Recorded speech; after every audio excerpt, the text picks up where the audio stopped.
የክኔሴት አባል ዶክተር ጸጋ ፈንታውን ጤና ይስጥልኝ።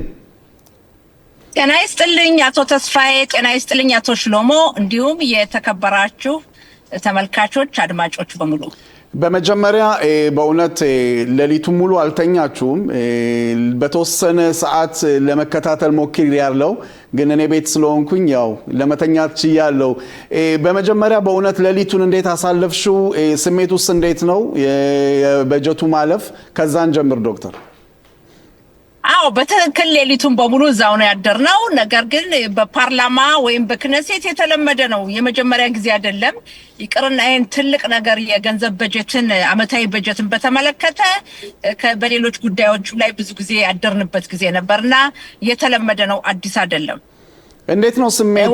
ዋናው ትልቁ ነገር በመጀመሪያው የድምጽ መስጠት ሂደት ይውሳኔ ማለፉ ነው ትልቁ ነገር ለኛ። ዶክተር ጸጋ እኔ ጥያቄ ልጠይቅ እፈልጋለሁ። ከ68ቱ 62 ብቻ ድምጽ የሰጡ ለምን ነው? በመጀመሪያ ደረጃ ከ68ቱ 62 ብቻ ሲሰጡ 6 ጎሏል። ከ6ቱ ግን 3ቱ ናቸው እንጂ የተቃወሙ፣ ሌሎቹ 3ቱ በውጭ ሀገር በተለያዩ ስራ ስለሄዱ የነሱ ቁጥር አይቆጠርም። ማለት 3ቱ ብቻ ናቸው። ከ68ቱ 65 ነበርን። እንግዲህ ይሄን በጀት ባስመለከተ ያው የመጀመሪያው ዙር ነው። አቶ ሽሎሞም እንደ አሁን ተንትነውታል። በየኮሚቴው ይሄ በጀት ሊበታተን ነው። በየኮሚቴው እንግዲህ ያለው ውይይት ጊዜ ሊወስድ ይችላል። ያንቺ ስሜት ምን መስሎ ይታይሻል? የሚቀጥለው ሁለተኛው ዙር እንደዚሁ በቀላሉ ያልፋል ብለሽ ታስቢያለሽ? በመጀመሪያ ደረጃ የተለመደ ነው። የመጀመሪያ ድምጽ ከተሰጠ በኋላ ወደ ኮሚቴው ይሄዳል። ወደ ገንዘብ ኮሚቴው ማንኛውም ህግ ነው፣ በአጋጣሚ ይሄ ብቻ አይደለም። ወደ ገንዘብ ኮሚቴ ይሄዳል። የገንዘብ ኮሚቴ በዛ ድርድር ላይ የተለያዩ መጨመር መቀነስ የተለያዩ ነገሮች ይኖራሉ። ያለ ነው። ይቅርና በጀትን ያክል ነገር ለትንሹም ያለ ነገር ነውና ግን መጨረሻ ላይ እርግጠኛ ነኝ በጀቱ እንደሚጸድቅ። ይሄን በጀት ዶክተር ጸጋ እዚህ ላይ ካለው ባጀት እንደሚታወሰው በተለይ ኢትዮጵያ የቀሩትን ሰዎች ወገኖቻችን በተመለከተ አንቺም ደጋግመሽ ሰርተሽበታል። ወደ 1200 የሚሆኑ የኛ ሰዎች የመምጣት ፈቃድ ያላቸው ወይም ስራ ደምረም አፕሩቭ ያደረገላቸዋልና እነሱን በተመለከተ እስከ ይህ ጉዳይ የነሱ ጉዳይ እስከ ባጀቱ አብሮ ይጸድቃን ወይስ በኮሚቴ ነው እንዴት ነው የነሱ ሁኔታስ? በጥሩ አቶ ሽሎሞ በትክክል ማስቀመጥ ፈልጋለሁ። አንዳንድ ጊዜ አንዳንድ ሰዎች የተሳሳተ ወሬ ያሰራጫሉ፣ እንዲሁ ዝም ብለው የሚያናፍሱ አሉ መረጃውን ሳያውቁ። በበጀት ጉዳይ አይደለም ይሄ ነገር። እነዚህን ሰዎች ለማምጣት አዲስ የመንግስት ውሳኔ ያስፈልጋል። አክላታት ሜምሻላ የምንለው አክላታት ሜምሻላው ነው እንጂ የገንዘብ ጉዳይ አይደለም ማነጋግረው። አክላታት ሜምሻላ ግን ማምጣት ያስፈልጋል። ካሁን በፊትም ሰዎቹ ቀደም የመጡት ከነዚህ በፊት የነበሩት በመንግስት ውሳኔ መሰረት ነው የመጡት። ስለዚህ 5000 መጣው ካለቁ የተረፉ ነው። ስለዚህ የመንግስት አዲስ ውሳኔ ነው የሚያስፈልገው እንጂ ሌላ ነገር የለም። መረጃ ከፈለክ ወረቀቱንም ልልክልህ ይችላል። አንዳንዶቹ ግን ከበጀት ጋር የሚያገናኙ አሉ። በሬ ወለደ ብለው ዝም ብለው የሚያወሩ የሚዋሹ ሰዎች አሉና በተለይ አሁን ምርጫ እየቀረበ ስለሆነ ብዙዎቹ የሚያወሩትኝ የተለያየ ነገር ይናገራሉ። ነገር ግን ነገሮችን መመርመር መጠየቅ ያስፈልጋል። እኔ ጠይቄ ያገኘሁት መመሪያ መረጃ ይሄ ነው። እንግዲህ ዶክተር ጸጋ ሌላው የሊኩድ ፓርቲ እና በአጉዳት እስራኤል አንዳንድ በፖለቲካ ግጭት እየታየ መሆኑን አንዳንድ መረጃዎች እያሳዩ ነው። ምንድነው ችግሩ እዛ ዶክተር? ተመልከት፣ አትርሱ የኛ ጥምር መንግስት እንዳጋጣሚ ሆኖ እንግዲህ ተመልከቱ ከ40 ዓመት ወዲህ ሊሆን ነው። አንድ ወይም ሁለት የፖለቲካ ፓርቲዎች ብቻ አይደሉም መንግስትን የሚያዋቅሩት። ያ በመሆኑ የእያንዳንዱ በተለይ እነዚህ ትንንሽ የፖለቲካ ፓርቲዎች ያለነሱ ጥምር መንግስት እንደማይኖር ስለሚያውቁ ወይም መንግስት ማዋቀር ስለማይቻል በተለያዩ አጋጣሚዎች የራሳቸውን መብት ለማስከበር ካላቸው ቁጥር ከክነሴት መቀመጫ ወንበራቸው ባነሰ ሁኔታ ኃይላቸውን ማሳየት ይፈልጋሉ እና በተለይ በዚህ በውትድርናው ላይ በጊዩስ የሃሪዲ ተወላጆች ውትድርና ያገልግሉ በሚለው ጉዳይ ላይ ለምሳሌ ሻስን ብንወስድ ሙሉ በሙሉ ይደግፋሉ። የሻስ ሰዎች ውትድርና ያገለግላሉ። የሻስ የክነሴት አባላት ውትድርና ያገለገሉ ናቸው። ልጆቻቸውን በማገልገል ላይ የሚገኙ ናቸው። እነዚህ አጉዳት እስራኤልና የሃዱት አቶራር ግን እነሱ ምንድነው ያላቸው አቋም አገልግሉ ከዛም ደግሞ የኛ ሃይማኖታችን ወይም ደግሞ የኛ ወታደራችን የኛ ጠባቂያችን አምላክ ነው የሚሏሉ። ይሄንኛ እንቃወምም። እስራኤል ስትቋቋም በመላው ዓለም የተበተነው የይሁዲ ህዝብ ቤት ናት። ነገር ግን የማይማሩት ሃይማኖትን ይማሩ፣ ሃይማኖታችን ነው እዚህ ያበቃን። ነገር ግን የማይማሩት ማገልገል አለባቸው በሚለውና ማገልግሉ ከሆነ የማይማሩ ሆነው የተነደፈው ህግ የገንዘብ ቅጣት አለበት። ያ የገንዘብ ቅጣት በግለሰብ አንዳንዱ ሰው አይደለም፣ ተቋማታቸውን ቅጣት አለና በዚህ ጉዳይ ላይ ብዙ ክርክር አለን።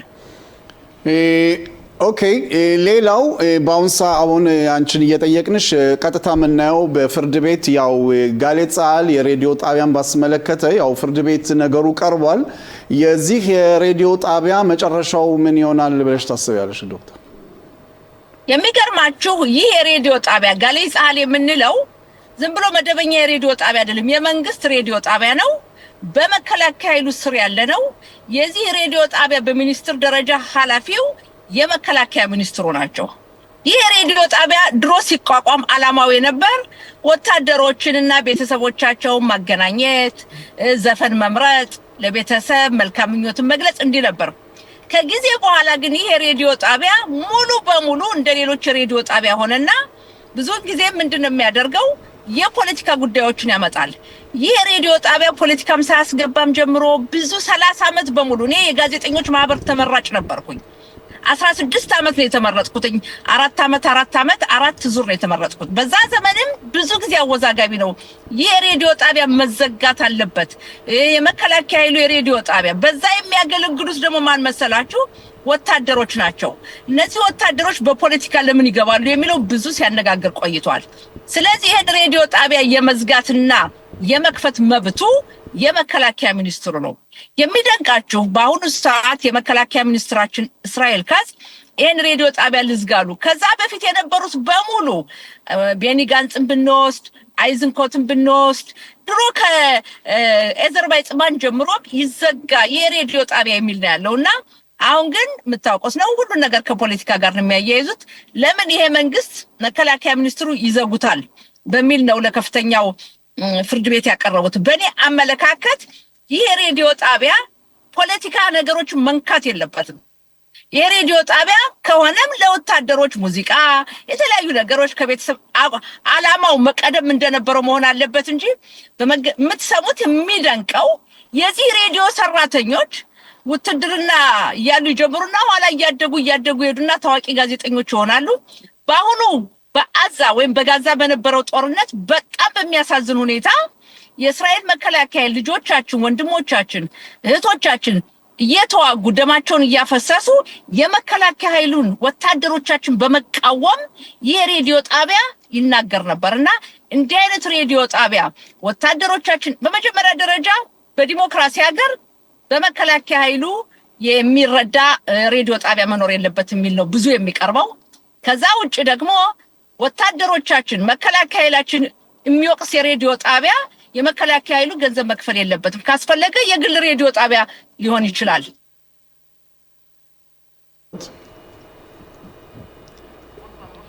አቶ ሽሎሞ ይሰማል? ጥያቄ ካለው ለዶክተር ጸጋ።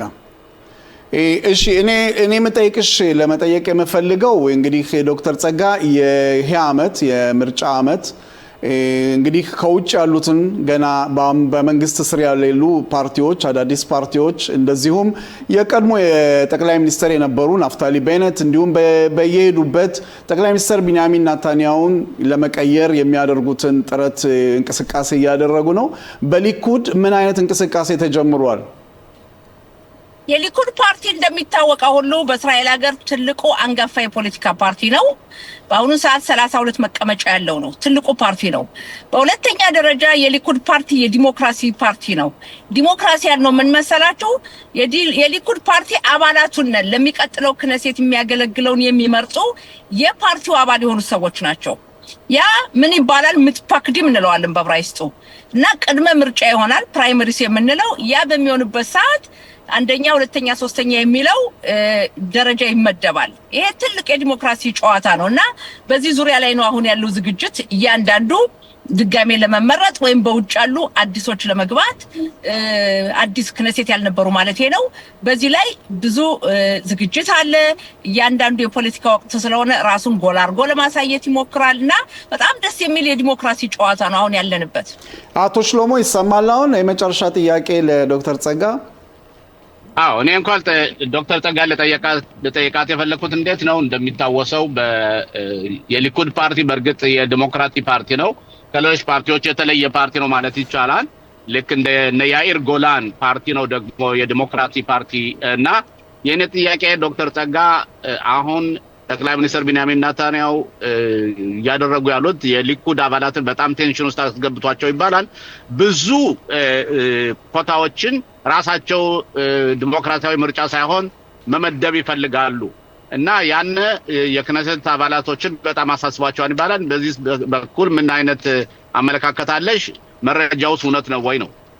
በመጀመሪያ ደረጃ ትርሱ የሊኩድ ፓርቲ ለምርጫ በሚሄድበት ሰዓት የሊኩድ ሚፍሌጌት ሊኩድ በራሹት ቢንያሚን ኔታንያሁ ነው ማለት የሊኩድ ፓርቲ ለውድድር የሚቀርበው በመሪው የሊኩድ ፓርቲ በጠቅላይ ሚኒስትሩ ወይም በቢንያሚን ኔታንያሁ መሪነት ነው። ስለዚህ በምርጫ በሚሆንበት ሰዓት ትልቁ ህዝቡ በብዛት የሚመርጠው ማንን ነው? ፓርቲውን ብቻ አይደለም መሪውን ነው ዋናው።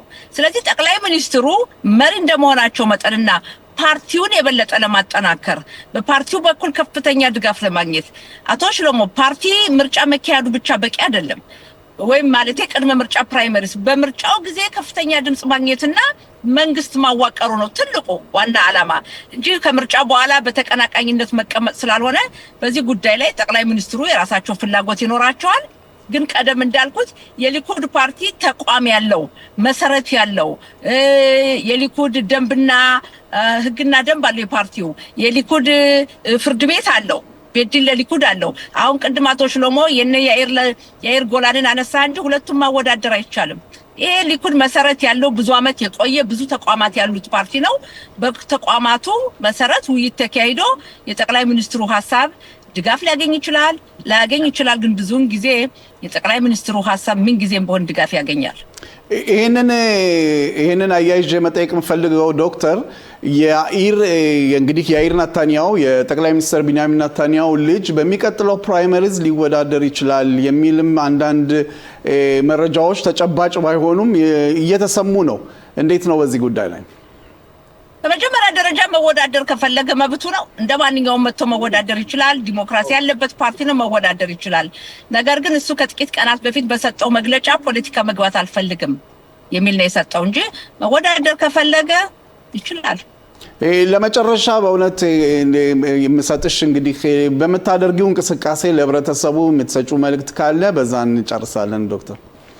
አዎ በህብረተሰቡ በኩል የምሰጠው ያካሄድኩትን እንቅስቃሴ በተመለከተ በተለይ ያስተላለፍኳቸውን ህግ መተላለፉ ብቻ በቂ አይደለም። ህጉን መጠቀም መቻል አለበት። ለምሳሌ ያክል የፖሊስ ፋይልን በተመለከተ በሰላማዊ ሰልፍ የተከፈተባቸው ወይም አንድ መንደር ሲጫወቱ ወጣቶችን ወንዶችን ነው ብዙ ጊዜ የሚተናኮሉ ፖሊሶችና ፋይል የተከፈተባቸው ይዘጋ የሚለውን ህግ መጠቀም አለባቸው። ሌላው ሁለተኛው በህብረተሰባችን ጎልቶ የሚታየው የጡትና የማህፀን ነቀርሳን በተመለከተ በዚህ ጉዳይ ላይ በጤና ጥበቃ ሚኒስቴር ጽሕፈት ቤት ውድ የሆነው ምርመራ እያንዳንዱ አስቀድማ እንድትመረመር እድሜዋ ከ25 ዓመት ጀምሮ በሚለው ጉዳይ ላይ ያስተላለፍነው ውሳኔና ይሄ ገንዘብ የተመደበውን ኢዳችሁ ተመርመሩ፣ እያንዳንዱ ኢዳ መመርመር አለባት። እኔ ምርመራውን አካሂጃለሁ። ምርመራውን እንዲያውም ስመረመር አሳይቻለሁ። በደም ብቻ በቀላሉ የሚሆን ምርመራ ነው። ከምርመራው በኋላ ከ6 ሳምንት በኋላ ውጤቱ ይሰጣልና እያንዳንዷ ሴት ሂዳ ትጠቀምበት። ይሄንን መብቷን የነፍስ አድን ነው። አስቀድሞ ማወቅ ብዙ ነገር ይረዳል ከአምላክ በታች። ሌላው ከ2 ሳምንት በፊት የዛሬ 2 ሳምንት ያስተላለፍኩት ያጸደቅኩት ህግ አፖትሮፖስ የምንለው አዛውንቶችን የሚንከባከቡ ኃላፊነቱን የሚወስዱ እናትን አባት ሽማግሌን የሚንከባከብ ልጅ ወይም ደግሞ የአካል ጉዳት ያለው ንሁት ያላቸው በቢቶ አክኖም ሊሆን ይችላል በተለያዩ ምክንያቶች ንሁት ያላቸው የነሱ ተወካዮች አፖትሮፖስ የምንላቸው ይሄን መብታቸው እንዲጠቀሙ ነው። እኔ ህጉ እንዲደነገግ ያደረኩት የደከምኩበት ብዙዎቹን የደከምኩ አንዳንዶቹ እንደውም ይደንቃቸዋል። አፖትሮፖስ 1 ዓመት ተኩል ፈጀስላቸው እንደውም አንቺ ተሳክቶልሽ ባጭር ጊዜ ሆነ ይሉኛል። መሂካት ሪሹም ፕሊሊ የፖሊስ ፋይል ለምሳሌ አሁን ከትላንት ወዲያ የሁለት ወጣቶች ልጆች ፋይል መዘጋቱ ራሳቸው ቤተሰቡ ሊያመሰግኑ ይደወሉልኝ እና ተጠቀሙበት። እኔ ህጉን ማጽደቄ ወይም ደግሞ የምርመራውን ማምጣቴ በጣም ደስ ይለኛል፣ ግን ዋናው ዓላማ እንድንጠቀምበት ነውና ተጠቀሙበት ነው ማለት ይሄንን። የክኔሴት አባል ዶክተር ጸጋ ፈንታውን በእውነት ስለነበረን ቆይታ እና ስለሰጠሽን ትንተና በጣም እያመሰገንን ሻባት ሻሎም፣ መልካም መጨረሻ ሳምንት። አመሰግናለሁ አቶ ተስፋዬ፣ እንዲሁም አቶ ሽሎሞ፣ እንዲሁም ተመልካች አድማጮች ወገኖቻችን ሻባት ሻሎም። ጤና ይስጥልኝ ጋዜጠኛ ፋሲል ለገሰ። ጤና ይስጥልኝ ተስፋዬ። ጤና ይስጥልኝ ፋሲል። እንግዲህ ከሰሞኑ ስለ አየር ጸባይ እየተነጋገርን ነበር። ዛሬ ሞቃታማ አንዳንድም የሚያካፋ ነው። እንዴት ነህ? ሰላም ነው ፋሲል? እኔ በጣም ሰላም ነኝ። እንግዲህ ፋሲል በእውነት አሁን ስቱዲዮ ከመግባቴ በፊት በመጀመሪያ እስኪ የ2026ን የዚህ ይቅርታ የክኔሴት ትላንትና ሌሊቱን ሙሉ አልተኙም ማለት ይቻላል የበጀትን ሁኔታ ባስመለከተ እንዴት አየው? በመጀመሪያ ደረጃ ከኔ በኋላ እንደሚመስለኝ የክኔሴት አባል ጸጋ ፈንታውን ተነጋግረናል። በስብሰባው ላይ የነበረች ነች። በአጠቃላይ ሁኔታ ስንመለከተው የ2026 ዓመተ ምህረት በጀት የመጀመሪያ ድምፅ መስጠት ስነስርዓት ተከናውኗል። ጠቅላይ ሚኒስትር ቢንያሚን ኔታንያሁ እንደፈሩት አይደለም ድልን አግኝቷል። በመጀመሪያው ዙር ድምፅ መስጠት ስነስርዓት፣ ሁለተኛው ዙር እና ሶስተኛው ዙር የመስጠት ስነስርዓት ደግሞ የግዴታ በ60 ቀን ውስጥ መካሄድ አለበት። እንግዲህ ተፈርቶና ተሰክቶ የነበረው አሁን የብዙሃን ድምፅ ባያገኙ ኖሮ በሀገሪቱ ሕግ መሰረት በጀት ካልጸደቀ ከ3 ወር በኋላ የግዴታ ብሔራዊ ምርጫ ይካሄዳል። ይህንን ለማዳን ችለዋል ጠቅላይ ሚኒስትሩ። አሁን ግን ማርች ላይ ወይም ማርች መጨረሻ ላይ ማርች 31 ድረስ በሁለተኛና በሶስተኛው ዙር ድምፅ የመስጠት ስነስርዓት ድል ካገኙ በፈለጉት ጊዜ እስከ ኖቬምበር ወር ድረስ 26 ድረስ ምርጫ መካሄድ ይችላሉ። አለበለዚያ ግን ከከሸፈባቸው በጀቱን ማስተላለፍ ከቻሉ ከማርች በኋላ ማለት ነው ቢያንስ ከ3 እና ከ4 ወር በኋላ የግዴታ ምርጫ መውጣት አለባቸው። በሰኔና ሐምሌ አካባቢ ምርጫ ሊካሄድ ይችላል ማለት ነው። ግን ትላንትናውን ድል ተጎናጽፈዋል። እንደዚህ ሆነ 62 የጠቅላይ ሚኒስትሩ ጥምር መንግስት ያገኝ በክኔሴት ተቃዋሚዎቻቸው ደግሞ 55 አግኝተዋል፣ ድልን አግኝተዋል። ኦኬ እንግዲህ ፋሲል አንተም እንዳልከው በእውነት የክኔሴት አባል ዶክተር ጸጋ ፋንታሁንን በዚህ ሁኔታ ላይ ሰፋ አድርገን እንጠይቃለን። እንግዲህ ካንተ ጋር በእውነት ባለው የመካከለኛው ምስራቅ ውጥረት እንነጋገር። አሁን እንግዲህ ዶናልድ ትራምፕ ከሰሞኑ ያው የኃይሉን የመላክ ሁኔታ እና የመጠናቀቅ ሁኔታ ተነግሯል። ዛሬ ሳውዲና የእስራኤል ልኡካን ቡድን አሜሪካ ዋሽንግተን እንደገቡ የሚያሳይ መረጃዎች እየወጡ ነው በአሁን ሰዓት። ይሄ ማለት ምንድን ነው ፋሲል? እንግዲህ አሁን የሚወጡት መረጃዎች እንደሚያመለክቱ እንደሚመስለኝ ከሆነ የሳውዲ አረቢያና የእስራኤል ልኡካን ቡድን አሜሪካ የሚገቡበት ዓላማ ሁልጊዜም በተደጋጋሚ እንደምንሰማው የመቀራረብና ስምምነት ላይ መድረስ ጉዳይ መቀጠል አለበት የሚሉት ግፊቶች በሰፊው ሲካሄዱ ቆይተዋል።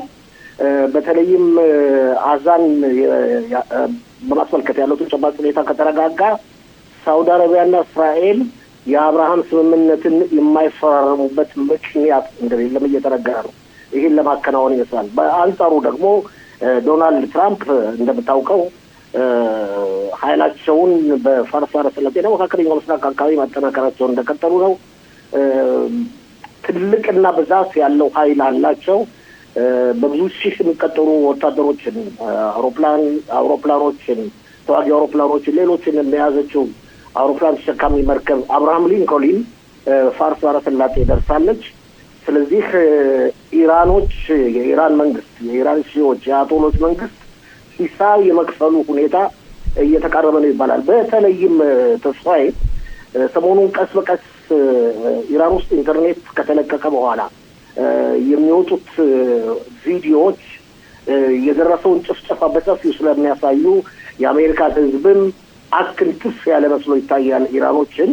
እና በአጠቃላይ ሁኔታ ስንመለከተው የኢራን መንግስት ማለት የሺዎች መንግስት ወይም የአያቶላዎች መንግስት በከፍተኛ ከተቋቋመ ጊዜ ጀምሮ ለመጀመሪያ ጊዜ በከፍተኛ ድክመት ላይ ይገኛል። በከፍተኛ ድክመት ላይ ይገኛል። ስለዚህም በአንጻሩ እንደሚባለው ከሆነ ቱርክና ካታር እንዲሁም ሳውዲ አረቢያንም ጭምር ነው የሚባለው አሜሪካ ጥቃት እንዳትፈጽም ጉዳዩ በሰላም እንዲፈታ ይፈልጋሉ። የአሜሪካው ፕሬዚደንት ዶናልድ ትራምፕ ውስጥ ለውስጥ እንደሚገልጹት ከሆነ ኢራን ካልተንበረከከችልኝ ድረስ ምንም አይነት ሰላም አልፈጥርም እያሉ ነው። ካልተንበረከከች ማለት እጅ ካልሰጠች ነጭ ሰንደቅ ዓላማ ካላወለወለች ማለታቸው ነው። ኢራኖች ደግሞ ክብራቸውን በጣም ስለሚወዱና ጀናና ስለሆኑ በቀላሉ የፕሬዚደንት ዶናልድ ትራምፕን ሀሳብ እንደማይቀበሉ እየተነገረ ነው። ነገር ግን የአሁኑ የዶናልድ ትራምፕ እርምጃ በኋላ እስራኤል ከተጨመረችበት መካከለኛው ምስራቅ እስካሁን ድረስ ታይቶና ሰምቶ ያልታወቀ ለውጥ ይኖራል የሚል ግምት አለ። የአያቶላዎች መንግስት ያከትማል ተብሎ ይገመታል። እንግዲህ ፋሲል በመጀመሪያ እስኪ አቶ ሽሎሞን መስመር ላይ ስላሉ እንቀበላቸውና ወደ ጥያቄው አልፋለሁ። ጤና ይስጥልኝ አቶ ሽሎሞ። ጤና ይስጥልኝ አቶ ተስፋዬ። ጤና ይስጥልኝ አቶ ፋሲል፣ እንደምን አላችሁ? ጤና ይስጥልኝ አቶ ሽሎሞ። ፋሲል እንግዲህ ሁለተኛው ጥያቄ አሁንም ሳውዲ አረቢያንን ባስመለከተ ነው። ምክንያቱም ሳውዲ አረቢያ ደጋግማ የአብርሃም ስምምነትን ለመስቀላቀል ያለኝ እርምጃ በመጀመሪያ እስራኤል የፍልስጤም የሆነ ግዛት እንዲኖርና የፍልስጤም ሀገር እንዲመሰረት የሚል እርምጃውን እስካሁን ድረስ ወደኋላ አላሉ። ይሄም ነው መሰለኝ ወደኋላ ሲስባቸው የነበረው። በዚህ ምን አይነት አመለካከት አለ ፋሲል? ይህን በማስመልከት እኮ መልስ ያገኙ መስሎ ይታያል ተስፋዬ።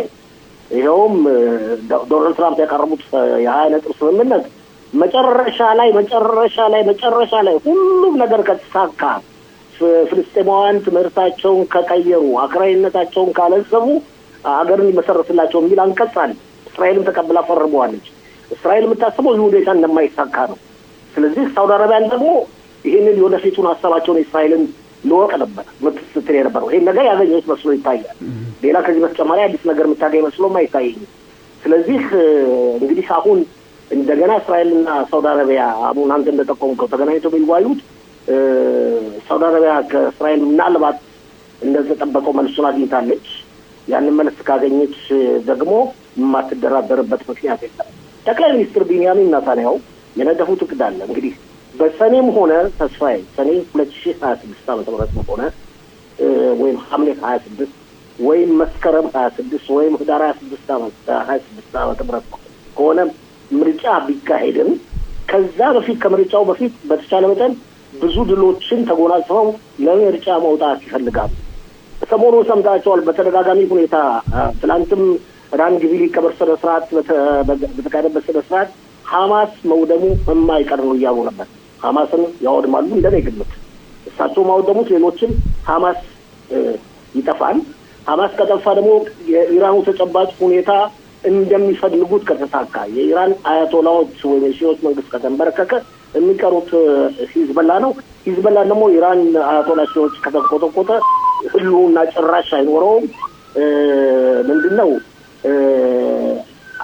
አንበሳ ሲያረጅ የዝንብ መጫወቻ ይሆናል እንደሚባለው ሁሉ ይህ ሁኔታ ከተፈጠረ ሂዝበላዎችን፣ ክርስቲያኖችን፣ ድሩዚዎችን፣ ሱኒዎችን ሁሉም አፍጠው ይመጡባቸዋል ማለት ነው በሊባኖስ ውስጥ። ስለዚህ እስራኤል እስካሁን ድረስ ታይቶ የማይታወቅ ድል ትጎናጸፋለች ማለት ነው። ይህንን ይዘው ጠቅላይ ሚኒስትሩ ለምርጫ ይወጣሉ። አቶ ሽሎሞ ለጋዜጠኛ ፋሲል ጥያቄ ካሉት አቶ ሽሎሞ ፋሲልን ልጠይቅ አለው። ይሰማል? ይሰማል። እኔ እንኳን ፋሲል ልጠይቅ የፈለኩት አሁን ባጀቱን በተመለከተ ነው። በትላንትና ያስተላለፉት ባጀት በተመለከተ ብዙ ጊዜ የሃይማኖት አክራሪዎች እስከ ትላንትና ድረስ ባጀቱን አናስተላልፍም እያሉ ሲፎክሩ ቆይተዋል። መጨረሻ ግን ህጉ ሳይተላለፍ የፈለጉት መጨረሻ ላይ ድምጽ ሰጥተዋልና ስለዚህ ይህ የጠቅላይ ሚኒስትር ቢንያሚን ኔታንያሁ የፖለቲካ የበላይነት ነው እንዴ? አንደኛው በአሁኑ ወቅት የበላይነት ነው። ግን ሽሎሞ አንተም ብዙ ዓመታት ያለ ክኔሴት አባል ነበር። ግን እኮ የመጀመሪያው ድምጽ መስጠት ስነ ስርዓት ማለት ሁሉ ነገር አለቀ ማለት አይደለም። እስከ ማርች መጨረሻ ድረስ የግዴታ በ60 ቀን ውስጥ ሁለተኛው ዙርና ሶስተኛው ዙር ድምጽ የመስጠት ስነ ስርዓት ይካሄዳል። ያኔ ነው ጠቅላይ ሚኒስትሩ ሙሉ ለሙሉ ተሳክቶላቸዋል ማለት የሚቻለው። በቀላሉ እስከ መስከረም ወር ድረስ ወይም እስከ ህዳር ወር ድረስ በህጉ መሰረት ለምርጫው መሄድ ይችላሉ። አለበለዚያ ግን በማርች መጨረሻ ላይ ሁለተኛውና ሶስተኛው ድምፅ የመስጠት ስነ ስርዓት ሲካሄድ ካልተሳካላቸው በሰኔና በሐምሌ ምርጫ ላይ ሊወጡ ይችላሉ። ስለዚህ አሁን 50% ተሳክቶላቸዋል። ይህ ጠቅላይ ሚኒስትሩ ከፍተኛ ፖለቲካ ድል ያገኙ ሰሞኑን ምንም አይነት ማለትም እጅ የላቸውም፣ በቂ የሆነ እጅ የላቸውም ብዙሃን ድምፅ ለማግኘት ሲባሉ ነበር። ትላንትናና ከትላንትና ወዲያ ብዙ ውጥረት ላይ ያሉ ባደረጉት ድርድር የሃይማኖት አክራሪዎችን ለማሳመን ችለዋል። 2-3 የሚሆኑ የሃይማኖት አክራሪዎች ድምፅ ሳይሰጡ ቀርተዋል። ያም ሆነ 62-55 አሸንፏል መጨረሻው ላይ። አሁን እንግዲህ ይህ ህግ ወደ ክኔሴት የበጀት ኮሚቴ ይተላለፋል፣ እዛም ይረቃል። ሁለተኛው እና ሶስተኛው ዙር የድምፅ መስጠት ስነ ስርዓት ይዘጋጃል። ብዙ ክርክሮች ይደረጋሉ፣ ውጣ ውረዶች ይካሄዳሉ። በዛ ጊዜ ውስጥ ሃይማኖት አክራሪዎችን በማስመልከት የውትድርና ምልመላውን በማስመልከት በተቻለ መጠን ስምምነት ላይ ለመድረስ ይቻላል። እስከ ትላንትና ማታ ድረስ አቶ ፋሲል በትላንትናው ዕለት በተደረገው ድምጽ ብልጫ 3ቱ የሃይማኖት አክራሪዎችና ኖአም የሚባለው ፓርቲ ለምሳሌ እሱም ተቃዋሚ ሆኗል። ማለትም ከጥምሩ መንግስት 62-55 አሸንፈዋል። ሽሎሞ 62-55 ወደ ጥያቄ ልመጣ ማለትም 62-55 ቢያሸንፉም በአጠቃላይ አሁን የጥምሩ መንግስት ያለው 68 አባላት ነው። ከ68ቱ 6ቱ ድምጽ አልሰጡም ማለት ያ ማለት 6ቱ ድምጽ አልሰጡም ማለት ለወደፊቱ በሚደረገው የባጀት ውይይት ኮሚቴ ላይ ብዙ አወዛጋቢ ነገሮች ይመጣሉ ነው እና ይህ ማለት ደግሞ የሃይማኖት አክራሪዎችን ከሁለት እየተከፈላቸው ነው ማለት ይቻላል። ትክክል። ከመጀመሪያው ጀምሮ ተናግሬያለሁ። ኮስሎም አልሰማኝም ይሆናል እንጂ የመጀመሪያው ጥያቄ ተስፋ በወረወረበት ጊዜ የሰጡት መልስ ነው። ይህ አንደኛው ዙር የድምፅ መስጠት ስነ ስርዓት ሁሉ ነገር አለቀ ማለት አይቻልም። አሁንም ቢሆን እንዳልከው 6 የክኔሴት አባላት ድምፅ ሳይሰጡ ቀርተዋል።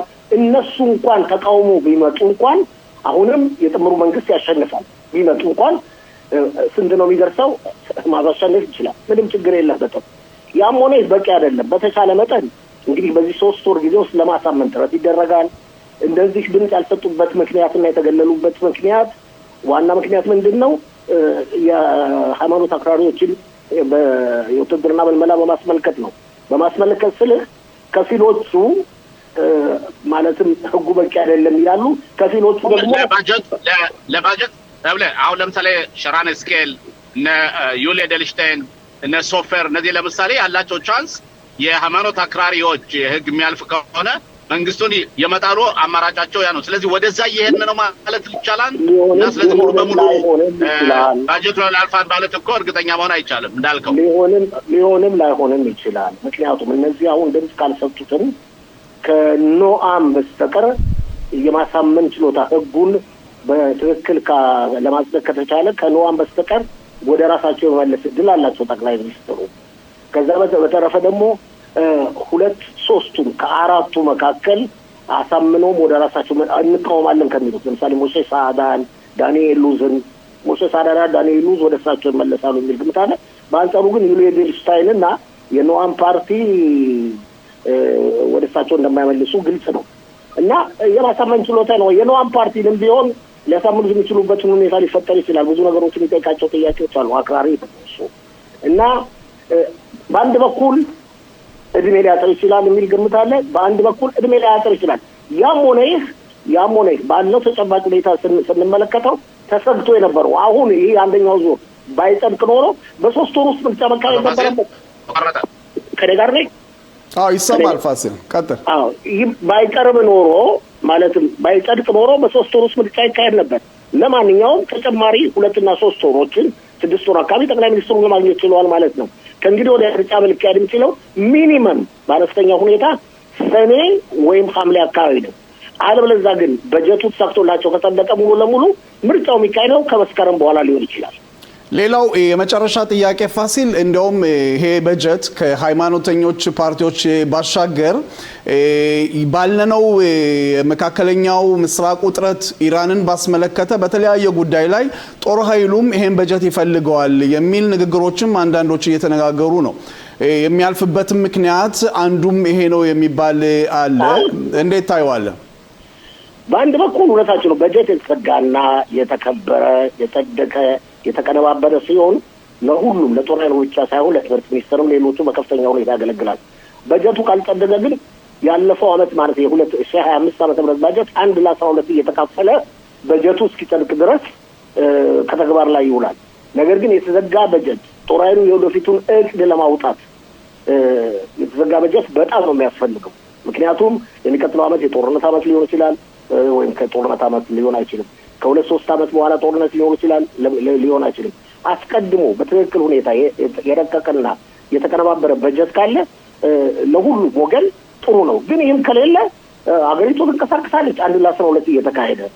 ለማንኛውም ጠቅላይ ሚኒስትሩ የፈለጉት አሁን በ3 ወር ውስጥ ምርጫ ላለመውጣት ነበር። ይህን ድል አግኝተዋል። አሁን እንግዲህ የሚቀረው በ2 ወር ጊዜ ውስጥ በሚቀጥሉት 2 ወር ጊዜ ውስጥ የማሳመን ችሎታቸው በከፍተኛ ሁኔታ አሳድገው ተቃዋሚዎቻቸውን አሳምነው የሃይማኖት አክራሪዎችን የውትድርና ጉዳይ ካቀነባበሩና ህጉ ከጸደቀ በቀላሉ በጀታቸውን ማጸደቅ ይችላሉ። እንግዲህ ጥምሩ መንግስት የ4 አመቱን ጊዜውን ማለት የስልጣን ጊዜውን ሙሉ ለሙሉ ያሟላል ማለት ነው። ፋሲል ከመለያየታችን በፊት እንዴት ነው አዳዲስ ጥናቶች ይወጣሉ በምርጫውን ባስመለከተ? አዎ ግን ሁሉንም አቀራርቦ ለማቅረብ እስከው ድረስ ብንጠብቅ የተቻለ ይመስለኛል። ምክንያቱም ብዙዎቹ ጥናቶች የሁሉም ጥናቶች የ11 የ12 የ13 የ14 የ15 በተለይ 15 ደግሞ አርብ ነው የሚወጣው። የተቀሩት ግን እስከ ዛሬ ማታ ድረስ ነው የሚወጣው። ከዛ በኋላ ይደርሰናል። ግን በአጠቃላይ ሁኔታ ስንመለከት ብዙ ለውጥ የለውም። ካለፈው ሳምንት በምንም ብዙ ለውጥ የለውም። የሊኩድ ፓርቲ እየመራ ነው። የሊኩድ ፓርቲ ጥምር መንግስት ለማቋቋም ይችላል ምርጫው ከሚካሄድ በኋላ። በአንጻሩ ግራ አክራሪነት የሚያንጸባርቁ ጋዜጦች ደግሞ የሊኩድ ፓርቲ ማቋቋም አይችልም የሚል አመለካከታቸውን ይዘረዝራሉ። ግን የሊኩድ ፓርቲ አንደኛ የመሆኑን ብዛት ያለውን ድምጽ እንደሚያገኝ ሁሉም የሚያምኑበት ይመስለኛል። በአሁን ሰዓት በእውነት አሁን ከመንግስት ያሉ ውጭ ያሉ ፓርቲዎች እንግዲህ የምናያቸው እንቅስቃሴዎች እያደረጉ ነው። እነዚህ እንቅስቃሴዎች በእውነት ለነሱ የበለጠ ጊዜ ይሰጣቸዋል ብለህ ታስባለህ? ሁሉም እንቅስቃሴ እያደረጉ ነው። የመንግስት ውስጥም ያሉ ተቃዋሚ መንግስት ውስጥም ያሉት የጥምሩ መንግስት ፓርቲዎች ተቃዋሚ ፓርቲዎችም እንቅስቃሴ እያደረጉ ነው። እንግዲህ 1 አመት እንኳን ጊዜ የለም ምርጫውን ለማካሄድ። ከዛ በሁሉም አይነት አማራጮች ከ1 አመት በፊት ነው ምርጫው የሚካሄደው መስከረም እንደምንለው ወይም ጥቅምት አካባቢ። ስለዚህ የግዴታ ካሁኑ ጀምሮ እንቅስቃሴ ማድረግ እንደሚኖርባቸው ግልጽ ነው። ጀምረዋል፣ ካምፔን ማድረግ ጀምረዋል። ጠቅላይ ሚኒስትሩንም እየሰማናቸው ነው። ሌሎቹንም ፓርቲ መሪዎች እየሰማናቸው ነው። እንግዲህ ነገሮቹ እየተፋፋሙ ይመጣሉ። እኛም ጣቢያችንም ይሄንን ብሔራዊ ምርጫ በማስመልከት ከ4 አመት በኋላ የሚከሰቱን ብሔራዊ ምርጫ በማስመልከት በየጊዜው ሰፋ ያለ ትንተናዎችን እንሰጣለን። ከዚህ በኋላ ደግሞ ስለ ትላንትናውም ሆነ ስለ ወደፊቱ ስለ ሊኩድ ፓርቲ ዝግጅት ስለ ሌሎችም ጸጋን ታነጋግራላችሁ። ጋዜጠኛ ፋሲል ለገሰ ስለነበረን ቆይታ በጣም አመሰግናለሁ። የሰጠን ትንተናም በቂ ነበር። መልካም ቀን እመኛለሁ። ሻባት ሻሎም። ሻባት ሻሎም ሽሎሞ። ሻባት ሻሎም ተስፋዬ። በጣም አመሰግናለሁ።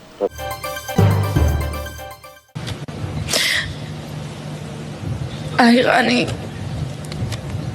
חיים שלי החבר הכי טוב שלי. אני פשוט לא מאמינה שאתה כאן. כשאמא נכנסה לי לחדר יומיים אחרי השביעי ואמרה שזה כנראה ייקח זמן עד שתחזור, לא תיארתי לעצמי שזה יימשך 843 ימים. 843 ימים שבהם הכאב, פחד והדאגה היו חלק בלתי נפרד מהיום שלנו.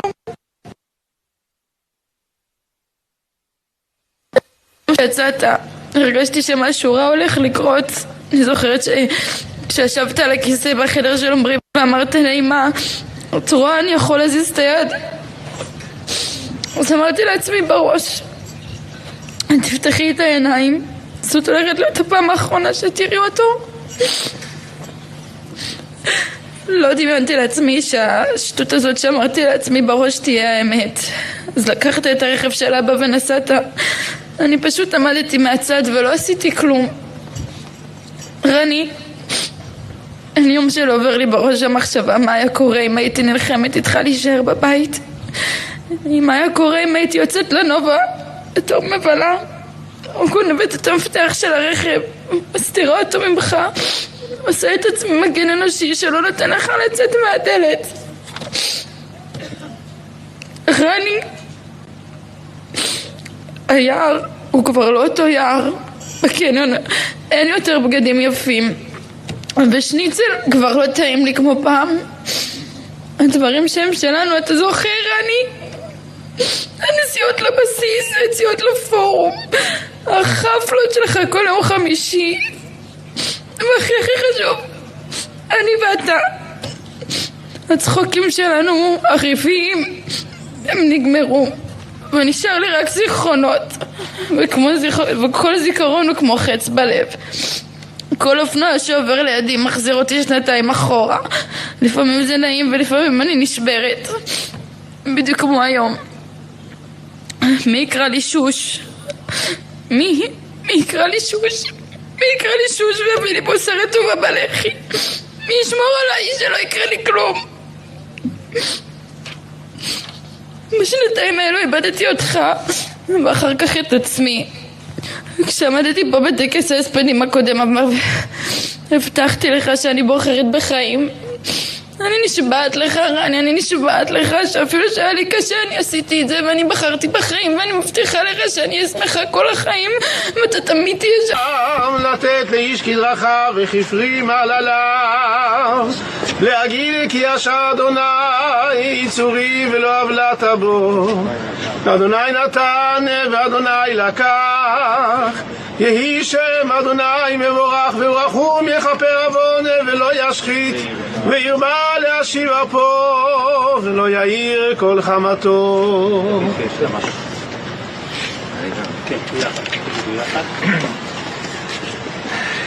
גדל, קדש ונרבה. לנו נדבר הכבוד ואם נבינו חוטא, לצמח אורכנה, להיקרב משקר. חייכון ובמלכון ולעיר כל בית ישראל, והגלה ובמקרב ואמרו אמן.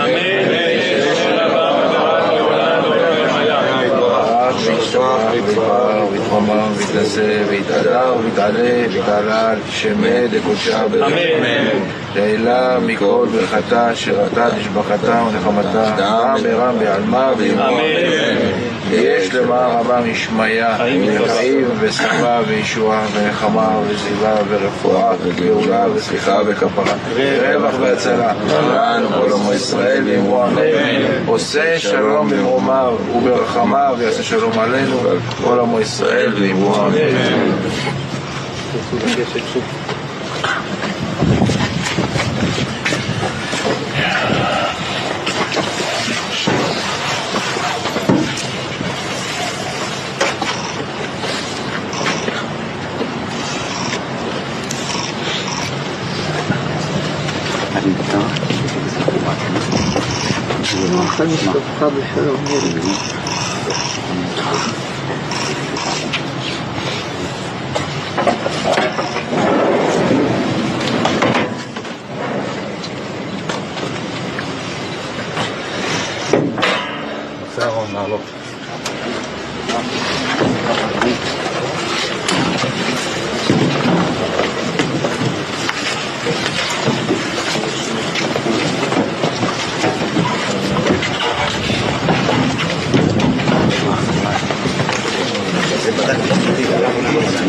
ባልደረባችን ወይም ደግሞ እንደ ሁሌም ቢሆን እሱን ለመስማት የምንጓጓው ወንድማችን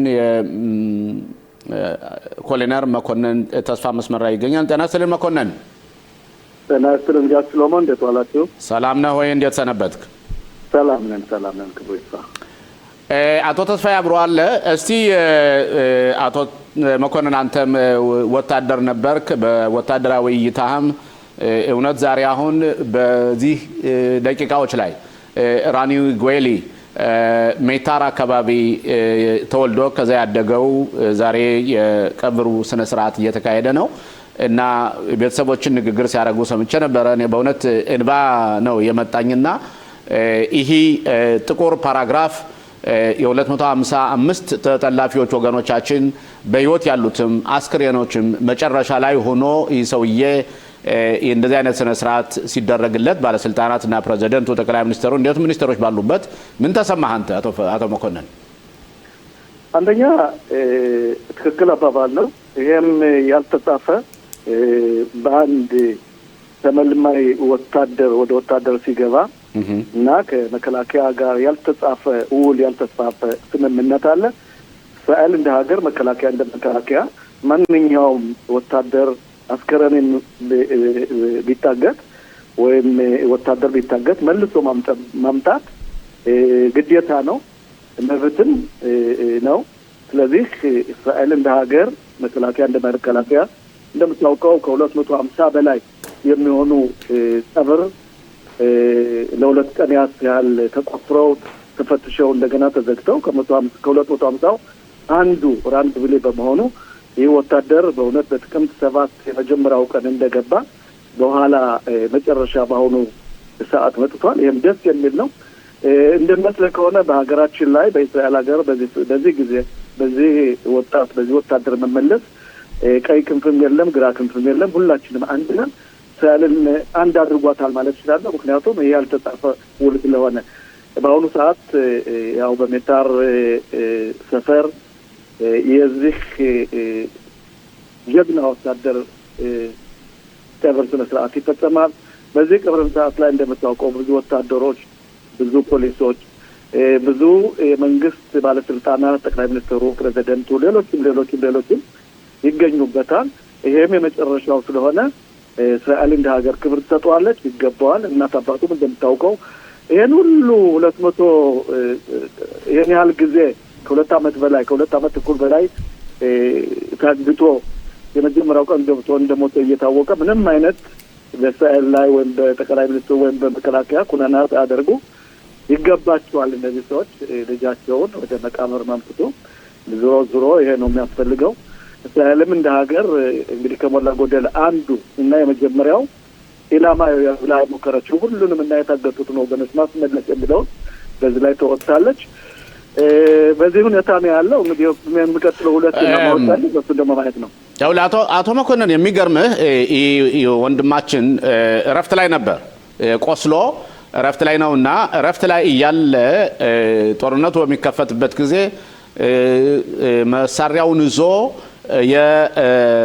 የሕክምና እረፍት ላይ እያለ ነው ሂዶ እየተፋለመ እየተዋጋ ገሎ ነው የሞተ ጀግና ነው።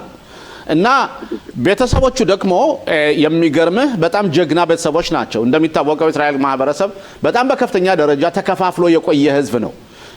በዚህ በተጠለፉት ምክንያት ሰላማዊ ሰልፉ ታውቃለህ ኪካር ኻጡፍም እየተባለ ግን እነዚህ ቤተሰቦች የሚያደርጉት ጥሪ እስራኤል የእስራኤል ማህበረሰብ እያመሰገኑ አንድ መሆን አለብን፣ ጎኤሊ የሚፈልገው ይሄ ነው። እንደዚህ አይነት ሰዎች እና መጨረሻ ላይ ይሄ የፕሮግራም ማለት ፓራግራፍ ሲዘጋ በእንደዚህ አይነት ቤተሰቦች መዘጋቱ ለህብረተሰባችን ተስፋ አለው አብሮነት ኑሯችን። አቶ መኮንን ትክክል ቀደም ሲል እንዳልኩ ነው። በአሁኑ ሰዓት እስራኤል ሀገር ውስጥ እኔ እንጃ አንድ ግለሰብ ይሄን ድርጊት የሚቃወም የለም።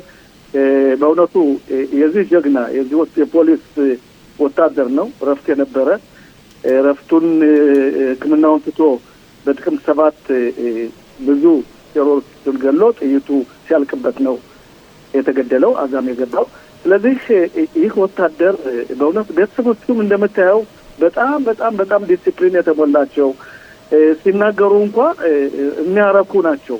ምንም አይነት ኮነና ወቀሳ ሳያመጡ ልጃችን መጀመሪያ ነው የገባው መጨረሻ እንደሚወጣ ደግሞ እናምናለን የሚል አባባል ነው የነበራቸው። እኔ እንደሚመስለኝ ከሆነ በዚህ ድርጊት እስራኤልን አንድ አድርጓታል የሚል አቋም አለኝ። አንድ ከሆነ ምን ጊዜም በአሁኑ ሰዓት በቀብሩ ስነ ስርዓት ላይ ብዙ እንደነገርኩ የቀኝ ክንፍ የግራ ክንፍ የተለያዩ የፖለቲካ ፓርቲዎች አባላት ነው የሚገኙበት። ለዛም ነው ምናልባት ለወደፊቱም ተስፋ እንዳለኝ አንድ ከሆነ እንደምናሸንፍና የሚመጣውን ችግር ሁሉ መወጣት የምንችል መሆኑን ማስረጃ ነው ማለት ነው። ስለዚህ ገርማን አቶ ተስፋዬ ጥያቄ ይኖራል ለመኮንን? ራስሊ ኮሎኔል መኮንን ተስፋ የኔ ጥያቄ በእውነት ጋዛን ባስመለከተ እንግዲህ አሸባሪው የሐማስ ቡድን አሁንም ትጥቁን ለመፍታት ብዛት ያላቸው ምክንያቶችን እያቀረበ ነው። እስራኤል በአሁን ሰዓት ታጋቾች የሏትም በጋዛ ውስጥ ምን አይነት ነፃነት ይኖራታል እንቅስቃሴዎችን ለማድረግ? አሁንስ ጦር ሰራዊቱ በምን ደረጃ ላይ ነው ያለው ጋዛ ውስጥ? እንግዲህ መከላከያ ያው እስካሁን ቢጫ መስመሩን ወይም 53% የጋዛን ምድር ይዞ ነው የሚገኘው። እንደ ስምምነቱና ትራምፕ እንደተናገሩት ወደ ሁለተኛ ደረጃ ለመግባት ሽር ጉድ እየተደረገ ነው። አልፎም ነገ ወይም ከነገ ወዲያ ኬላው የራፊያ ኬላ ይከፈታል። የራፊያ ኬላ ሲከፈት ደግሞ ምናልባት ከጋዛ የሚወጡት ያው በካሜራ እየተፈተሹ ይሄን የሚያደርገው መከላከያ ነው። ከግብጽ የሚገቡትም እንደዚሁ እየተፈተሹ በተለይ ሻባክ የምንለው ቡድን ፍቃድ ከሰጣቸው በኋላ ነው መውጣት የሚችሉት። እንግዲህ ይህ ድርጊት የሚያሳየው አንደኛ ይህ ዓለም አቀፍ ኮሚቴ የተቋቋመው ቶኒ ብለር የሚመሩት ትራምፕ እንዳሉት ሐማስ ትጥቁን መፍታት አለበት፣ ዋሻውንና መሳሪያዎቹን መስጠት አለበት። ካልሆነ ግን እንዳሉት ያው መከላከያ በአሁኑ ሰዓት በፈለገው ጊዜ ገብቶ ሐማስን ማውደም እንደሚችል ተናግረዋል። እንደሚመስለኝ ከሆነ እንግዲህ በጋዛ ውስጥ የቀረን የለም። ያው ወታደሮቻችን ባሉት ይቆያሉ። ሁለተኛ ደረጃና ሶስተኛ ደረጃ ለማለት የሐማስ የወታደራዊ አካል መሪዎች የነበሩ ሀገር እንደሚወጡና ለዛም ነው ራፊያ የሚከፈተው። ሌላው ደግሞ በጋዛ ውስጥ ሐማስን የማይፈልጉ ቡድናት ከዚህ ልዩ ኮሚቴ ጋር እንደሚሰሩና ዞሮ ሐማስ የምንበለው ሌላ የምንበለው እነዚህ ፓለስቲናዎች ናቸው። ምናልባትም በአቦ ማዘን መንግስት የተመለመሉ በግብጽ ብዙ ትምህርት የተሰጣቸው ጋዛ ውስጥ ገብተው ጋዛን ለመምራት በተለይ ከተማ ልማታዊ ነገሮችን እንደሚሰሩ አልጠራጠርም። እኛ እንግዲህ ጋዛን ገዝተን እንደማንኖር ይታወቃል።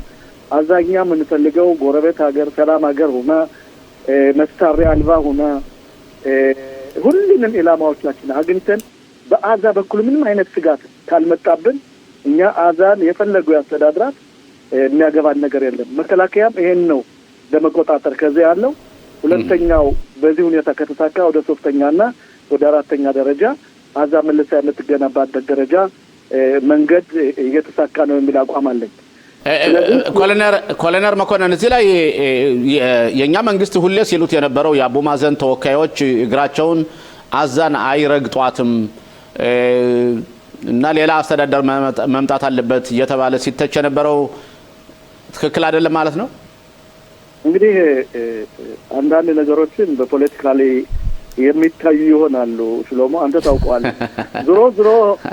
ዞሮ የጋዛው ፓለስቲንና የይሁዳና ሰማሪያ የራማላው ፓለስቲን ወንድማማች ነው፣ አንድ ነው። በራማላ ሐማስ አለ፣ በሄብሮን ሐማስ አለ፣ በጀኒን ሐማስ አለ። ስለዚህ ዞሮ ይሁዳ አይገዛውም ይሄን ቦታ። ምንም እንኳን ስሙን ቀይሮ በሌላ መንገድ ይመጣል እንጂ የሚያስተዳድረው ያው የፓለስቲኒሙ ወይም ሐማስና የፋታህ አንድ ጥምረት ፈጥሮ የሚያስተዳድሩት መስሎ ይታየኛል። ቀደም ሲል እንዳልኩ ነው፣ እኛ ጋዛን መግዛት አንፈልግም። ጋዛን የሚያስተዳድር ሰላማዊ አካል ከመጣ እኛ ሰላም ተኝተን ካደርን እነሱም ሰላም ተኝተው ካደሩ ምንም የሚያሰጋ ነገር ከሌለ እኔ ማን ይግዛው የሚለው አከራካሪም አይሆንም። የትራምፕ አድሚኒስትሬሽን ይሄን ነው የሚፈልገው። ትራምፕ አስጠንቀው ተናግረዋል። አንደኛ ሐማስ ትጥቁን መፍታት አለበት፣ ቁርጥ አድርገው ተናግረዋል። መሳሪያውን ዋሻውን መቀመጥ አለበት። ይህ ኮሚቴ የሚያደርገው ይሄን ስራ ነው ሁለተኛ ደረጃ ላይ። ካልሆነ ግን ሰምታችኋል፣ መከላከያ ገብቶ የፈለገውን ማድረግ ይችላል ብለው ተናግረዋል። ኦኬ አቶ መኮንን አንድ 5 ደቂቃ ቀርቶናል ካንተ ጋር ወደ ኢራንን ልወስድህ ነው። አሜሪካ ኢራንን ልትደበድብ እና የኹሜኒን አገዛዝ ለመገርሰስ ቆርጣ ተነሳለች ብለን እኛም ማመን እንችላለን? አቶ መኮንን ያው አዝማሚያው ወደዛ ነው። ግን ሽሎሞ ጦርነት ስትገባ ሰንበቴ ቤት ወይም የሀዘን ቤት አይደለም። እንደፈለክ ዘው ውላ አትገባም። ከመግባት በኩል ብዙ መስፈርቶች ማስቀመጥ አለብን። እንዴት ነው የምወጣው? የትኛውን ነው መጉዳት ያለብኝ? የትኛውን ስጎዳ የትኛው ጥቅም ይኖረኛል? ገብቼስ የምወጣበት እንዴት ነው የምወጣው? ከመግባት በፊት እንኳን በውትድርና እንኳን በጦርነት አንዳንድ ቤት ስትገባ እኮ የገባህበትን መንገድና የምትወጣውን ማየት አለብን። ስለዚህ ትራምፕ የሚቀበሉት ሙሉ መረጃ አላቸው። በተለይ ግን የሩማኒውን አድሚኒስትሬሽን አማተካ አምስታት የምንላቸውን እነሱን ለመጉዳትና ወታደራዊ አካል ከጎዱ ብዙ ተቋማት ህዝብን የሚጠቅሙ ተቋማት መጎዳት የለባቸውም። ዙሮ እሳቸው የሚፈልጉት ገዢው አካል ለቆ እንዲሄድ ወይም ከሀገር ወይም እንዲወድም ነው። ስለዚህ አሜሪካ በአሁኑ ሰዓት ከባድ መሳሪያዎች፣ ቦምቦች፣ መርከቦች፣ ጀቶች የፈለከው ብትል በመካከለኛው ምስራቅ የገኛ መካከለኛው ምስራቅ እዝ ኮማንድ ፖስት የምንለው ራሱን አዘጋጅተዋል። አንድ ነው የሚጠበቀው። ይሄም የትራምፕ ውሳኔ ብቻ ነው። ያ ከሆነ ሽሎሞ ትራምፕ እንዳለው ምናልባት መጀመሪያ ከማድረጉ በፊት መረጃ ይደርሰናል። ግን ኢራን ያ ከሆነ እንደዛተችው ወደ እስራኤል መተኮሱ አይቀርም። ይህን ለመከላከል መከላከያ ሙሉ ዝግጅት አድርጓል። በዚህ በኩል እኔ አፈን ሞልቼ የምናገረው ያልታወቁ መሳሪያዎችን የምንጠቀምበት በተለይ ድሮኑን የምናወርድበት ሌዘር የተባለው መሳሪያ የመከላከያ ተቋም በየ4 ማዕዘን ተዘርግቷል። ስለዚህ እንግዲህ የሚጠበቀው የትራምፕ ትዕዛዝ ብቻ ነው። ኦኬ ተስፋዬ፣ ለአቶ መኮንን መጨረሻ ጥያቄ ካለ? እንግዲህ የመጨረሻው ጥያቄ ኮሎኔል፣ የኢራን ጥቃት የማይቀርለት መሆኑ በብዙ መረጃዎች እየተረዳን ነው። ግን በእስራኤል ውስጥ የደጀን እዝ ለህብረተሰቡ ምንም አይነት ያወጣው መመሪያ የለም። በዚህ ጉዳይ ላይ በእናንተ በኩል ጦር ሰራዊቱ ምን እያሰበ? ከመሆኑ በፊት ይሆናል ያሁን ብሎ መናገር ከእውነትን ስለሚርቅ ደጀን እዝም በአሁኑ ሰዓት ምንም አይነት መረጃ ማውጣት የለበትም። ግን እንደምታውቀው በእስራኤል ሀገር ደጀን እዝ 6 ሰዓት በፊት ከኢራን ከመውጣቱ በፊት አንድ ሚሳኤል ያው በየሀገሩ ያሉ ደወሎች ይደወላሉ። በዛን ሰዓት ህብረተሰቡ መጠቀም አለበት እንጂ አስቀድማችሁን አድርጉ ማለት ስለምን አልተናገረም። ግን እንደሚመስለኝ ከሆነ በዚህ ሳምንት ውስጥ ትራምፕ ውሳኔ ይቀበላሉ። እንደምታየው እሳቸው አንዴ ወዲህ ነው የሚሉት። ወደ ፖለቲካውና ድርድር ይፈልጋሉ። ይሄን ምናልባት ለማዘናገት ይሆናል። እንደሚመስለኝ ግን በአሁኑ ሰዓት እንደማየው ነገሩን በዚህ ሳምንት ውስጥ ትራምፕ ውሳኔ ይወስናሉ። በመካከለኛው ምስራቅ ያለው ጦር በሙሉ መከላከያም ሆነ እስራኤልን የሚያግዝ ጦርም ስላለ እንደሚመስለኝ ከሆነ የኢራን መንግስት መውደቅ አለበት። የኢራን ህዝብ ነፃ መውጣት አለበት። ልክ እንደ አዛዝ ታግቶ የሚኖር ልክ እንደ ሊባኖስ ህዝብ ሂዝቦላ እንዳገተው ታግቶ የሚኖር ህዝብ ነው። ነፃነት ያስፈልጋል። በአሁኑ ሰዓትም በኢራን ሰዎች እየተገደሉ ነው፣ እየተንጠለጠሉ ነው። ከ30,000 በላይ ሰዎች የሞቱበት አላግባብ ድርጊት ዝም ብሎ መታለፍ የለበትም። እኛም ይሄን ነው የምንፈልገው። በነገራችን ላይ ኢራን ትልቋ ጠላታችን መጋቢው የቴሮሪስት መጋቢ ስለሆነች እኛ በዚህ በኩል እንግባ ሳይሆን ይሄን ነገር አሜሪካ ካደረገችው እኛ በጣም ደስ የሚለን ነው መስሎ የሚታየው። አቶ መኮንን መጨረሻ ጥያቄ ብየነግበር በአሁን ለአንድ በአንድ ደቂቃ እንድትመልስልኝ የምፈልገው አሜሪካ ኢራንን ከጎዳች እና ኢራን እስራኤል ላይ ከተኮሰች እኛ የማያስቡትን ያህል አጠፋ እንመልሳለን የሚሉ ጠቅላይ ሚኒስትር ቢንያሚን ኔታንያሁ ተናግረዋልና ምን ማለታቸው ነው? ትክክል። ይኸውልህ በ12 ቀን ጦርነት ከአም ክለቤክ በሚባለው ሰዓት ያልተጠቀምንባቸው መሳሪያዎች አሉ። እነሱን ያልተጠቀምንበት ምክንያትም ነበር። በአሁኑ ሰዓት በአሜሪካ እየታገዘ ፎርዶንም ሆነ ሌሎችን ጠልቀው የሚገቡ ከባባድ መሳሪያ ቢስታይል ስላለ አሁን እንግዲህ ለምሳሌ በተለይ በኢንቴሊጀንቱ በኩል የሚደረገው ከዛ ከመግባታቸው በፊት ባለፈው ጊዜ ሚኒስትሮች፣ ኮሎኔሎች፣ ሳይንቶች እንደተወሰዱ ሁሉ ቅድመ ዝግጅት ሳይደረግ አይገቡም። ስለዚህ እስራኤል ከአሁን በፊት ያልተጠቀመቻቸው መሳሪያዎች አሏት። በተለይ በራዳሩ በኩል የመውደም የሳይበር ሌሎች ይሄን መስሎ ይታየኛል። እስራኤል ቀላል ሀገር አይደለችም። በአሁኑ ሰዓት በተለይ ሌዘር የሚባለው ሽንፈታችን ተከትለን የመከላከያ ፋብሪካ ያመረተው ሌዘር ድሮኖቹን ለማውደም በአየር ላይ ትልቅ ተዋጽኦ እንደሚያደርግ አልጠራጠርም። ኦኬ ኮሎኔል መኮንን ተስፋ እንደ ሁሌውም በጣም እናመሰግናለን። አብረህን ስላደረከው ቆይታ እናመሰግናለን። በእርግጠኝነት በሁለተኛው በሚቀጥለው ጊዜ እንገናኛለን። ሰላም ቆይልኝ። ሰላም ደህና ቆይ። እንግዲህ በአጋጣሚ የሆነው ቦታው ዛሬ ዝግ ነው። ቢሆንም ግን እንግዲህ ያን ጊዜ በፌስቲቫል የነበሩ መኪኖቻቸውን አንድ ቦታ ያው በመሰብሰብ የሚገኝበት ቦታ ነው። ቦታው ይሄን ይመስላል። እንግዲህ ያው ብዙዎቹ መኪናዎች ስለተቃጠሉ በዛን ጊዜ ያው አሁን ዝገው የሚታዩት በዛ ምክንያት ነው። እንግዲህ መኪኖቻቸውን አቃጥለዋቸዋል። በዛን ጊዜ በጣም ተቃጥሏል እና በጣም ረጅም ነው። እስከዛ ማዶ ነው። በተቻለ መጠን ለማሳየት እንሞክራለን። ይሄ ነው እንግዲህ በጣም የሚያሳዝን ነው። እንግዲህ ብዛታቸውን በዚህ በመኪናው እንኳን ማየት ይቻላል። አንድ መኪና ቢያንስ 4 ሰዎችን ይዞ ጭኖ ከመጣ ምን ያህል እንደነበሩ የሚያሳይ ነው።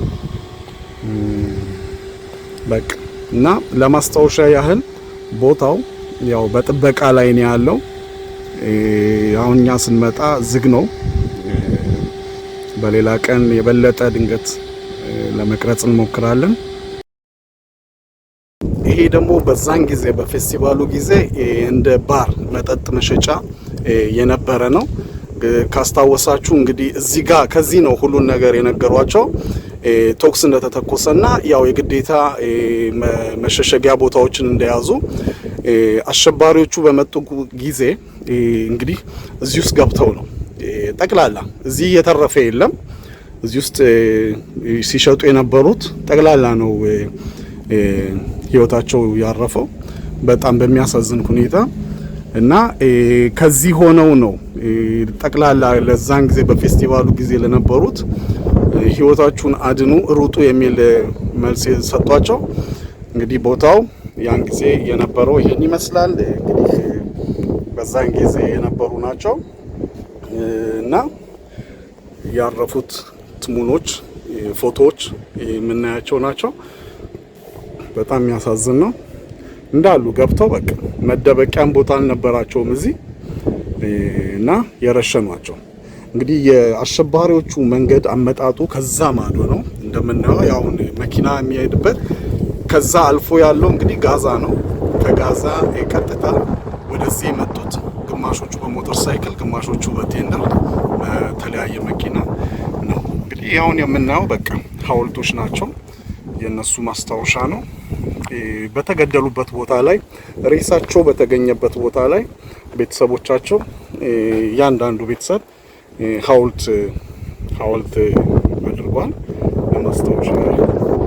እዚህ ጋርም እንደዚሁ እና አሁን ደግሞ እዛ ማዶ ሄደና ሲጨፍሩበት የነበረውን ቦታ ፌስቲቫሉ ራሱ ዋናው ፓርቲ የነበረበት ቦታ እናየዋለን። ያው ለመጨረሻ ማለት የምፈልገው እንግዲህ ቦታው ይሄን የሚያመለክተው ይሄን ይመስላል እና ከቅርቡ ሆናችሁ ነገሮችን ለመማር እንደገናም ደግሞ ጋዛ ከአካባቢው ምን ያህል ርቀት እንዳለች የሚያሳይ ሆኖ እንግዲህ ነፍስ ይማር ለሞቱት። ፌስቲቫል ሬም ፌስቲቫል ኖቫ ይሉታል። እንግዲህ የኖቫ ፌስቲቫል ይሄን ይመስላል። የሚያሳዝን ሁኔታ ነው። እንግዲህ መኪኖቻቸው ጠቅላላ ከዚህ እንግዲህ ሞልቶ ወደ ሌላ ቦታ ማቁሞ ነበር። ለዛም ነው በጣም ርቀት ስለነበረ የግዴታ በሩጫ ወደ መኪናቸው ለመድረስ ሞክረው ነበር። ግን በነበረው የትራፊክ መጨናነቅ እንግዲህ ሁሉም ነፍሱን ለማዳን ሲወጣ ለመውጣት አልቻሉ። ይሄ ነው።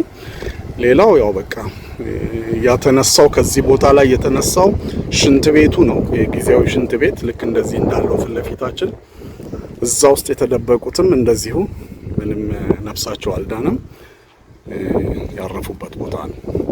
ይሄ ወደ ውጭ የሚወጣው አስፓልት ነው። ከዚህ መውጣት ነበረባቸው። ሳይወጡ ነው እንግዲህ ይሄ ነገር የደረሰው። እንግዲህ እንዳልነው የፌስቲቫሉ ተሳታፊዎች በየቦታው መደበቂያ ቦታ ነበር የፈለጉት።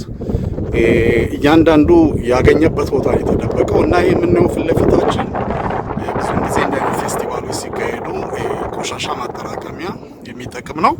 ያው ከዛ ጭነት መኪና መጥቶ ጭኖት ሄዶ ያው የሚደፋበት ቦታ ይደፋል።